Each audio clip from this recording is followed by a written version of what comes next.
Bonjour et bienvenue dans cette nouvelle vidéo destinée aux secondes. Nous commençons aujourd'hui un nouveau chapitre de géographie sur la démographie et les inégalités de développement. Cette vidéo va porter sur la démographie et particulièrement sur le défi du nombre. Nous allons procéder en 3 parties, une première sur l'explosion démographique, une seconde sur les défis posés par cette explosion démographique et une dernière sur la diversité des situations dans le monde. Commençons donc par l'explosion démographique. Ce terme désigne une augmentation forte et rapide du nombre d'habitants.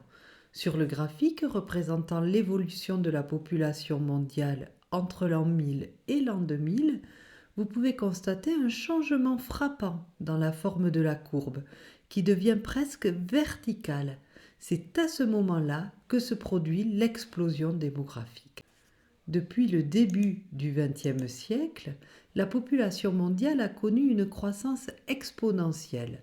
En 1900, elle s'est élevée à environ 1,6 milliard d'habitants. En 2023, ce chiffre dépasse les 8 milliards, ce qui représente un gain de plus de 6 milliards d'habitants en un peu plus d'un siècle.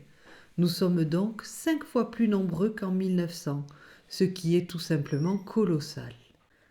Cette explosion démographique s'explique principalement par les avancées dans les domaines de la santé et de la nutrition. Ces progrès ont permis l'amélioration des conditions de vie et par conséquent la croissance de la population mondiale. Au cours du XXe siècle, des découvertes majeures ont eu lieu, notamment dans le développement de vaccins et d'antibiotiques. Ces innovations ont permis de réduire les maladies infectieuses qui étaient autrefois responsables d'un grand nombre de décès, en particulier chez les jeunes enfants. Par exemple, des vaccins contre la polio, la rougeole, la diphtérie ont permis de sauver des millions de vies et d'éradiquer certaines maladies dans plusieurs régions du monde. En parallèle des avancées médicales, les améliorations ont eu lieu dans le domaine de la nutrition. La disponibilité d'une alimentation variée et nutritive a favorisé une meilleure santé générale, ce qui a permis aux individus de vivre plus longtemps et en meilleure santé. Ces progrès ont permis de réduire la mortalité infantile, c'est-à-dire le décès des enfants avant l'âge d'1 an, et d'augmenter l'espérance de vie, qui correspond à la durée moyenne de vie d'une population. Ainsi, l'espérance de vie mondiale est passée de 31 ans en 1900 à environ 73 ans aujourd'hui. En d'autres termes, nous vivons aujourd'hui plus de 2 fois plus longtemps qu'il y a un siècle. Passons à présent à la deuxième partie qui concerne les défis posés par la croissance démographique. Le premier est la pression sur les ressources naturelles. La demande croissante crée des problèmes de sécurité alimentaire.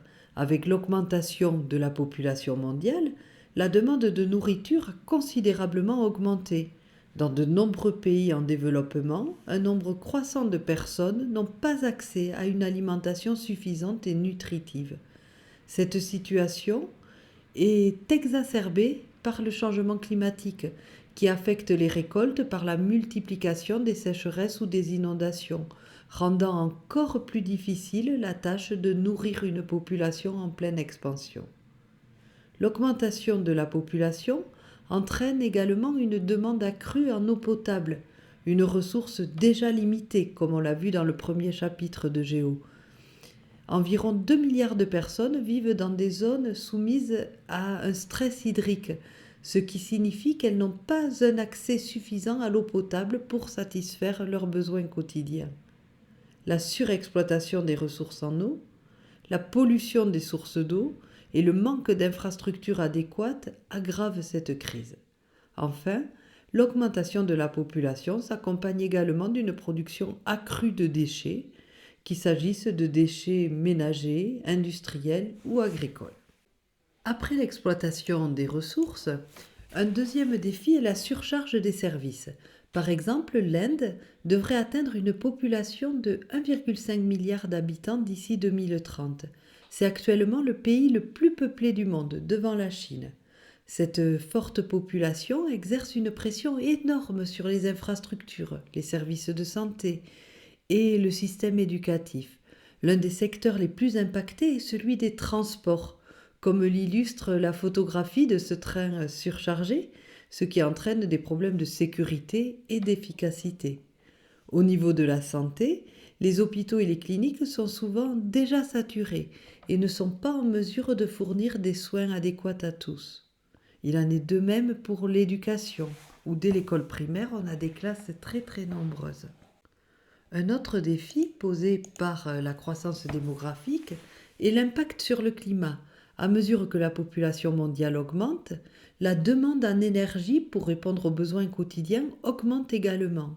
Cela comprend l'énergie utilisée pour le chauffage, l'éclairage, la cuisson, les transports et la production industrielle.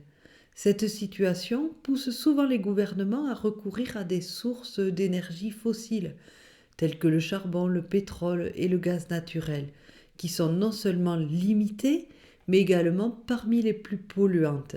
Cela a donc des répercussions directes sur l'environnement et la santé humaine. L'utilisation de combustibles fossiles contribue aux émissions de gaz à effet de serre, ce qui accentue encore le changement climatique. L'urbanisation accélérée intensifie les défis environnementaux. Actuellement, environ 56% de la population mondiale vit dans des zones urbaines. Et selon les projections de l'ONU, ce chiffre pourrait atteindre les 68% d'ici 2050. Les jeunes générations, en particulier, sont attirées par les villes, en raison de la concentration d'emplois et de services. Cependant, cette migration vers les villes entraîne une pression accrue sur les infrastructures urbaines. Les infrastructures existantes, telles que les transports, les logements, l'approvisionnement en eau et les systèmes d'assainissement, doivent s'adapter rapidement à cette population grandissante. Dans de nombreuses villes, cela se traduit par des embouteillages chroniques, des logements précaires et des problèmes de pollution. Par exemple, des villes comme Mumbai en Inde ou Jakarta en Indonésie souffrent de graves problèmes de circulation, rendant les déplacements quotidiens longs et difficiles pour les habitants.